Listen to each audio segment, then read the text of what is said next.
some compromise that you may accept or strike that change? As long as or- your staff can approve it, then I can approve it. That's, What was it? as long as your all staff can approve it, then I can approve it. All changes? You would want them to buy into everything that we're recommending? If your staff, if you meet with them and they agree to all these changes, and it comes from the bottom up, with you presenting to us from what your staff says, then I can approve your changes. But this, isn't that They may like? not agree to all these. Now, you said, could I ask a question? You mean, who are you talking about? The everybody in the fire department? Yeah, you need to talk to your staff. That was what the hearing was about in February, that the promotional process, there was a problem with it, and the staff was to be involved with this process. No, the hearing, excuse me, I don't mean to be disrespectful. The hearing wasn't about the promotional process. The hearing was about one person who had a complaint about one element of the process. Of which turned into the staff, what I remember and what I recall in my mind is that all people said there was a problem with the promotional process. We can go back and look at the tapes, we can re-listen to it, but from what I remember, there's a problem with the promotional process. Everyone sitting in the room agreed to it. Not just the one person at the hearing. I'm sorry, I don't agree with that. I don't think every firefighter here agrees with that. Okay, And keep in mind that when we started these what I'm calling promotional committee meetings, we had, I don't have a list in front of me, we had like 2 lieutenants, 2 sergeants, 2 firefighters, captain, battalion chief, EMS director. Then later on, we had meetings with just the chief officers level. We had another meeting, and the intent was those people in various ranks were supposed to represent their fellow ranks and fellow crew members and bring their input to these meetings, which we've tried to incorporate in here. okay. But what I'm saying is, not necessarily everything they said is in here as to what we're recommending. Some things just don't work. Right. But everyone's been privileged to the information. I'll let him speak to his and I'll speak to mine. My issue, if I can, Mr. Hayden, is that I want from the very bottom person on the totem pole of the fire department to have the ability to look at these ordinances, the proposed changes, As they should. and to make comments and suggestions, and to have that dialogue with you as the chief in developing this process. That's how I envision us going forward. Particularly you as the chief, because I think that this is a change, and they need to have that line of communication with you in discussing those various suggestions and comments. So when, for example, when we do develop some ordinance language that fits sort of this synopsis, then you as the chief would meet individually with those crews and ask for those suggestions, thoughts, comments, how can we make it better, et cetera, et cetera, et cetera. Yeah. But let me ask you this. My next section here, section regarding percent values on some of the processes. For instance, performance assessment, which we try to weigh a person's management ability based on that process. It tests communication skills, interpersonal skills, tactical skills, working with the group, those sorts of things. That's our performance assessment center. So right now, we're recommending that the performance assessment center be worth 35% and the written test be worth 45%. What if the troops come back and say, no, we want the written test to be worth 90% and the performance to be only worth 10? I can't buy into that. So are you saying that if that's what the troops want, that's what they're going to get? From my standpoint, how I view this, I don't think you're ever going to create a document that's going to please everyone. Absolutely. But ultimately, that change is the determination of the commission and how the commission uses it. So the commission, I mean, as you all know, the commission will hear about it if there's people unhappy with it, and the commission can make that determination. What I would like in terms of the result of those meetings that you have with individual crews is to report back sort of like we've done in the past. I think we did it with when we had the garbage forums where we talked about various issues that were brought up. It was presented to the commission in terms of a little paper. Here's some, even if you know Chief Wilhoit may be meeting with his team, and he might not like one of the suggestions that one person made, but he's still willing to share that with the commission, just so that we get a holistic picture of where everyone is in this whole discussion and debate. Yeah, that would be my intent. After I meet with them, again, using the same example, if I said, I'm recommending 35% on the assessment, but the general consensus among the troops is they want it to be 80%. I'm going to share that information with you. I may still want to defend my 35%, but I'm going to let you know what their take was. So does that put us all on the same page now? That we at least hear, or Right. able to see what they want. Okay. Just overall, just to clarify the roles and responsibilities of everybody, including, the commission, the department heads, and the rank and file. I mean, to go back a little bit and then to catch up. And I think, obviously, the hiring and firing of rank and file employees is definitely not the purview of the commission. Those aren't decisions that we should be making, or that we should even be involved in. I mean, to a point. I mean, it gets to the point where, one of the firefighters or one of the police officers is,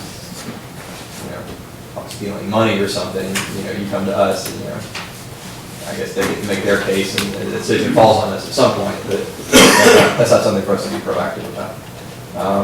In terms of the rank and file, I mean, obviously, the department heads serve at our discretion. And I'm not saying it's a pick on anybody, but if we don't have faith in a given department head's ability to fairly make these decisions, then that doesn't mean that we should take over that decision-making process. It just means that it's our responsibility to, for example, replace a department head with somebody who we trust to make those decisions. I'm just saying that's the way the system is supposed to work, and that's where our responsibilities end and begin, is with the city manager and the department head. In terms of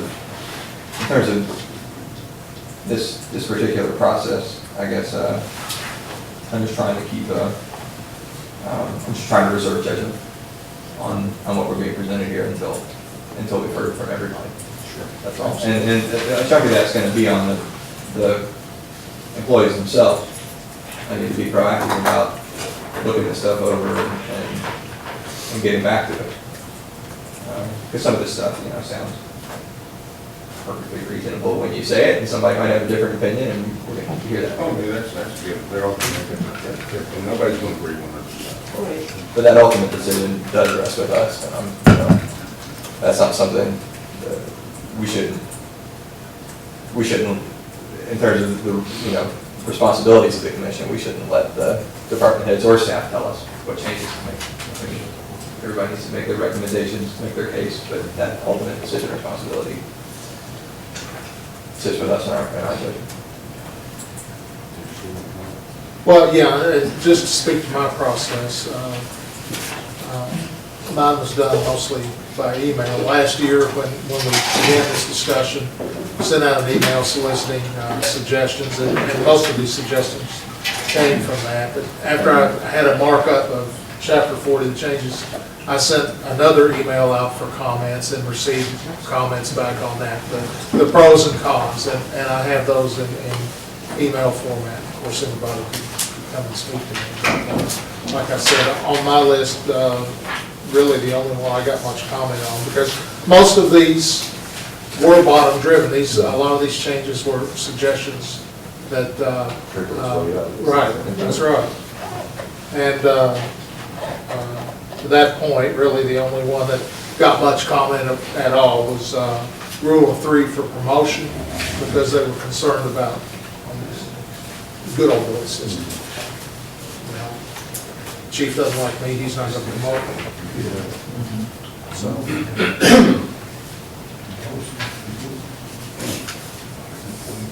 Now, Chief Sloan's here too, and he was more heavily involved in these promotional committees. So if you feel like you need to make a comment, or feel free.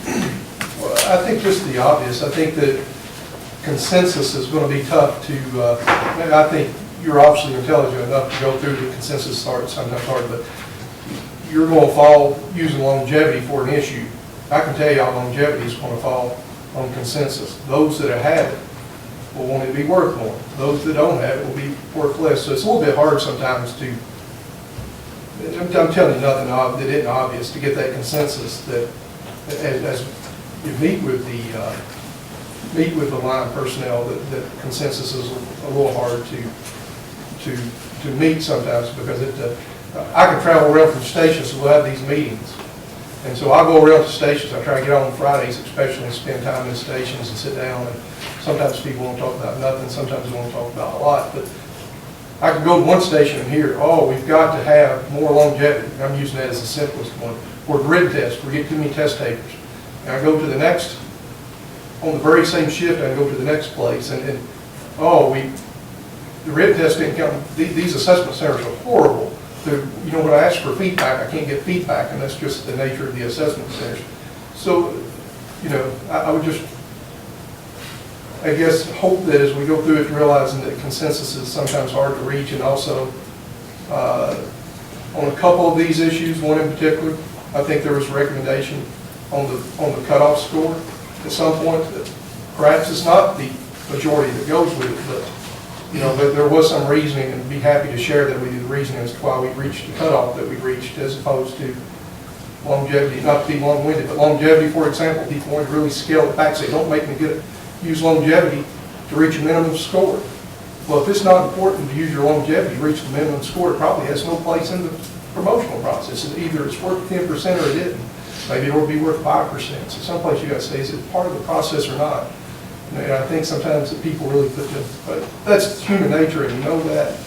And so, My point in just saying that, and I don't want to speak for Commissioner Hedden, is that it's easier to build some form of consensus when you have a broad group, you know, working on it versus if it's, you know, a small group. So that's really where I'm coming from. I just want to make sure that our fire staff and fire department employees have plenty of opportunity to meet with the chief and of course you, Assistant Chief Sloan, to be able to put their input into this and feel comfortable that their suggestion and comments will be taken seriously. and I would also like to add, and I promise you I will stay quiet for the rest of the night, but there was no ill intent on the committee, that the folks from the committee were supposed to get some input. And I'm sure that they can tell it when it comes to the committee, but until you try to have a fire department meeting with 25 individuals, it is a tough consensus to reach, at the very least, to get everyone going, herding cats. So it's no ill intent from anyone, that's just tough. That's how come the committee, there was no trying to pull the wool over someone's eyes there, just a manageable group. And we can maybe just even send out an email, giving them an open voice platform that they can just respond back to you on. Yeah, they're always. You don't always have to sit down and hear everything. That's not, the email is not nearly as good a system. It's much better if we're there in person and we can field questions, and email just stuff, it doesn't have that personal touch. Right. So that's my intent. And I wanted to add too, that there's been, on our part, there's been a lot of analysis, for lack of a better word, and looking at the test scores, the promotion process, the different components and the values, especially over the last two promotional processes. Well, what if we made the written work 50%? What would this have done to the last group? What if we made it 40%? What would this have done? And that's why, in studying all of it, we came up with these are the most fair and the most validated percentages that we're recommending in our minds. And that analysis wasn't to see who came out on top of this.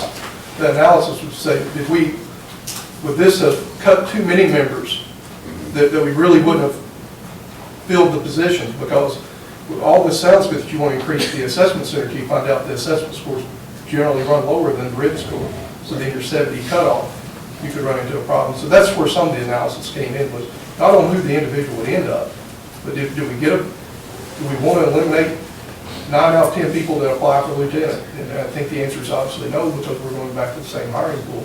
So, right. I guess our ultimate goal in doing that analysis was, let's see if we can juggle these percentages, if we can get a larger pool of those candidates. You know, the guy missed, he made 69.2. He barely missed making 70 to be on the list. If we missed these, did that guy have been on the list? So we looked at it from that approach also. I'll try not to belabor this too long, but performance assessment, we're recommending 35%, written test 45%, oral interviews and longevity remain at 10%. Next, we had that the board may take, the civil service board during the interviews may take into consideration any disciplinary action or employee recognitions, attaboys, that an employee has received over the past 2 years. That was the issue in the hearing last year, the primary issue. Yeah, that was the issue that I had. Just, and the issue that I had in the hearing was just that it wasn't, to me, very clear as to what was eligible to be, Yeah, and that's, again, we kept that in the forefront of our mind. Let's try to put in here, a documented, written, a Bible, so that anything that we are doing is in writing, is in order. If I remember correctly, and somebody please correct me if I'm wrong, it seemed that one of the concerns that when all this came up, because it really, I guess it was a year ago, last February, it seemed like one of the concerns was that there were concerns within the department that favoritism would be employed by way of the disciplinary action and attaboy.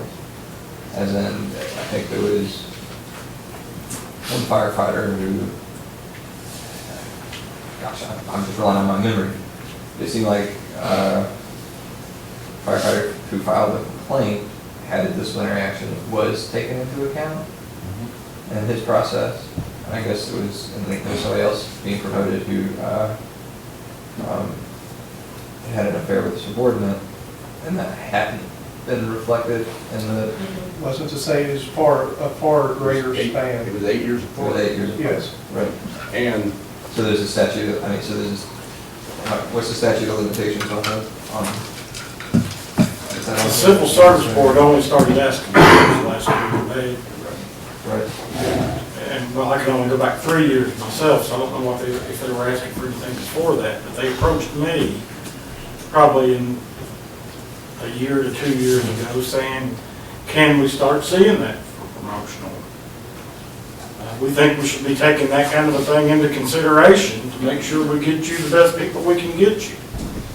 And so they've requested it, and at that point, after they formally in one of their meetings voted on it and became a part of their minutes for that meeting, then that I started complying with what they asked me. And, the HR director, under the terms of ordinance, kind of serves as the clerk to the Civil Service Board. And I felt like if that's what they're asking for, it seems legitimate, so I started providing them. And I think the current ordinance says anything prior to 24 months is Would not not be be considered, would not be considered. By the CSC. Right. So that was, and so that was, I believe that's in the current ordinance. so I'm trying to keep names out of this, to be respectful of folks, but I do need to understand how the process works. And so so that was just purely a question, that was purely a matter of statute of limitation. So in other words, there was a disciplinary action taken that would have shown up on the record if it had been within yes, 2 years ago. I keep a log of disciplinary actions, and when I do promotional interviews with the Civil Service Board now, they're on record as asking for 1 year, so I'll look at my log. Anybody that's had a disciplinary action within the last year that's on the interview list, I pull it and attach it to their file that's coming to the board. So play devil's advocate, the candidate that you would rather promote who's in second or third place. I guess under these provisions, they could get a couple attaboys and move up the list. So I think it's written so that they can present that information if they want to. And it could be. so that the applicants could. Yeah, if an employee had a disciplinary action, maybe it's an isolated event, they could bring their attaboys to we kind of codified that, I think, or relatively, so that they could bring their attaboys to the Civil Service Board too. as most of them do now. Yeah, almost all the promotional people bring a stack of certificates and. But I think your question is the rule of 3 in promotion. The thing is over with, and I have 3 names, and I go, I like this one better, this one has more leadership capabilities, regardless of what the The thing is, what is disciplinary record is? What, was that the question? I guess the essential question is, can you move somebody up the list, even from 4 to 3 or whatnot? Can you improve their score with a couple of bad boys? Can I make comment on that? And- Actually, And to clarify, actually, thanks, to clarify real quick, I'm not talking about anybody in this room. But I mean, we're talking about setting a The policy. process. The process has to be solid. We have to do something we know is gonna be legit 20 years from now, and none of us are here anymore. You're talking about one segment of the score for promotional candidates in the civil service board interview. Was you proposing 10%? As it is now. So there's only 10 points out of 100 that that the civil service board puts into this process. So an applicant has disciplinary action, the worst it could hurt them would be 10. The difference between a perfect score and a 0. If they brought attaboys, maybe it would offset the effects. And I don't think the board, in my estimation, I sit there and I try to watch what they score, but I don't think that they've overly weighted. We've had candidates that I think they've looked at the disciplinary actions and they say, I don't think that rose to a significant level. That was just to me, that was a blip. There's only one in the file and the candidate comes across good. I'm not going to penalize them for it. I'm going to score them just as if it doesn't exist. And there's other times when it's important. I think they can use their discretion on that disciplinary action just as well as they could use their discretion on the attaboys. You know?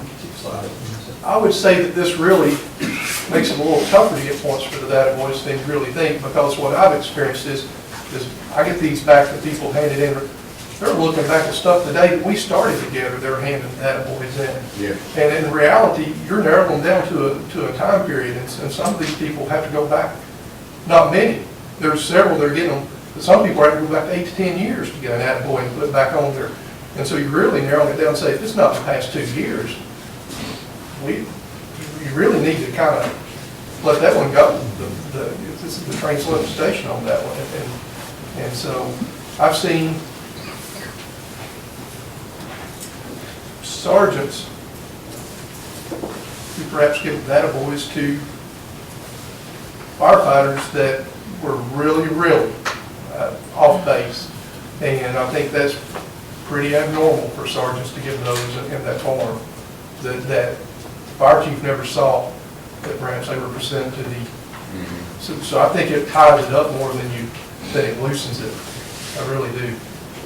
And I would like to say also the civil service board is a very sterile bunch as far as it's impressive. And they're pretty good at going through and going, this is for whatever, and this is for this. And they're pretty. And I just had a thought too, in our meeting last week, we all agreed that this document, once it goes through the troops and everything, we want the civil service board to review it as a whole too, to see if there's something they really don't want to live with, or if they like it. So we're trying to do as many checks and balances as we can. In reality, I'd say that, and I have not looked at it, I would almost be willing to wager though that 90, for promotions, there's a little more variance on recruits, but on promotionals, if they're rating them on a 10-point scale, that 98, 99% of them are going between a 5 and a 10. I've never That seen they would have to come in there and act stupid to I've get never less seen than a 5. anyone get less than a 5. Nobody's coming to mind, that's why I'm saying, the civil service, in promotions, the civil service board's got, it's the very, very smallest impact on the process. The written test, the assessments, the departmental input, in your all's case, is what's driving the score. The difference between that 5 and 10 isn't significant when you talk about the variance in the others.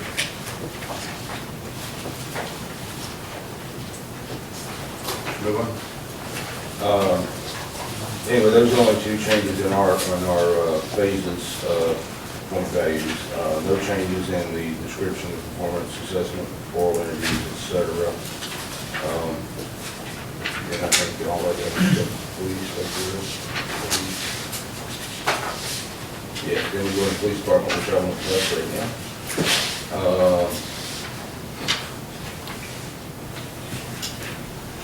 Moving on down, all promotional appointments from the eligible list shall be for an initial probationary period of currently 6 months. We would like to change that to 12 months. It just gives us a better overall evaluation, considering the fact that a firefighter only works 10 days a month and shifts a month. We know she'll spend 6 months is a long enough period of time for a thorough evaluation on a new promotion. The section on retirement, we have recommended striking altogether. We see no need for it, and in fact, it may violate federal law regarding age discrimination. Talks about mandatory retirement age. So either way, we've discussed that thoroughly, and none of the board will see any need to do it. But I added the provision to mine, not knowing that you were going to change it, it'll have to be moved somewhere else. You did, yes. But it can fit just that anyway. I'm sorry, I don't mean to be dominating or something. They just made me go first, what can I say? Under the section under our appointed positions, that is the fire marshal, the emergency medical director, the training officer, and we had fire public education officer in there, which was formerly Dan Chelsea's position. First, there was the fire marshal and training officer and the EMS director are in one ordinance, 40.36, that describes how those positions are filled and paid, etc. Then there's a whole separate ordinance on the public education officer. Those two sections are identical. So I struck the latter and put the pub ed officer in with the first. But I want you to understand that I have no intention of filling the pub ed officer position. I'd like to leave it in there because chief 5 years from now may have a need for it to justify it. But, so I'd like to leave it in there as a position. That's the reason not to leave it. It's still on the appointed positions. Right now it reads that each of those positions shall be compensated at their regular civil service rank grade, and in addition to that, they receive 9%. I think we all probably know all that. We would like to do away with that, say effective upon passage of this ordinance. Personnel newly assigned to these positions shall be compensated at the pay grades as follows. We want to set a pay grade for that position. Fire marshal would be equivalent to a captain's pay. Fire training officer equivalent to a captain's pay. So it doesn't matter what they get appointed from. If I appoint a sergeant to be the training officer, he's going to get a captain's pay. His title is going to be training officer. Emergency medical director equivalent to a BC, and pub ed officer equivalent to a lieutenant. And we've looked at these again thoroughly. We really believe those are the most appropriate pay levels for their position, duties, and responsibilities.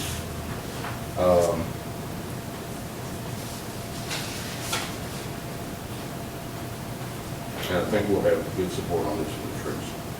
And while and these are the way the ordinance is written, they are duty assignment, technically temporary positions. Temporary could be a year, it could be, the last fire marshal was 20 years he served in that position. But the way it's written, if they want to come out of that position, or if they're not performing, we can take them out of that assigned position and put them back on through. So should that happen, we've added the line, two lines. Personnel assigned to these positions may at any time be reassigned to platoon positions. Upon reassignment, they shall be reoriented to the position they formerly held prior to being assigned to the 37.5-hour work week staff position. While serving in the duty assignment position, they shall not be eligible for rank promotion, but shall retain the rank they held when they were initially assigned. So if I appoint a lieutenant to fire marshal, let's say, and he serves as fire marshal for 5 years, and then for whatever reason he needs to go back on the platoon, and in the meantime, as it is now, he can test and promote on up to captain. He left as a lieutenant, he's going back to the captain. It really doesn't work. So we want to eliminate that possibility and say, you came over as a lieutenant, you go back as a lieutenant. But while you're in this position, you're going to be adequately compensated for it. Does that make sense?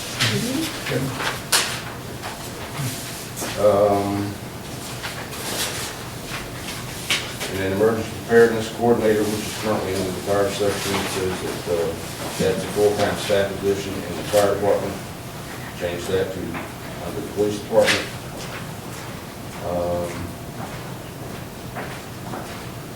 Shall serve under the direction of the police chief. And I think I skipped one, which would be the last one I touched on. Not sure where I have it in here, but one of those places to say that similar to the police department's section wording on their manual rules of conduct, that they are by reference and adoptive ordinance, we want to do the same with the fire policies, procedures, and directives, that they are by reference and adoptive ordinance, so that we have a little heat. Questions? Can you provide us copies of policies and procedures so that we can do this? Look at that, but I can do it. I guess I can come down. They range from everything as far as reporting to duty on time, to wearing your uniform appropriately, to how you pull the hose, and who uses which tool on a fire, which assigned position, and proper driving procedures, and just any myriad. There's a whole section on EMS protocol procedures, so you're welcome to look at them, but I don't know if you want that book. I might come down and look at it, but I don't know if I want that much paper. I've already got so much paper now, it's not even funny. Yeah. And it's written in that section, I think I wrote it as amended from time to time, because we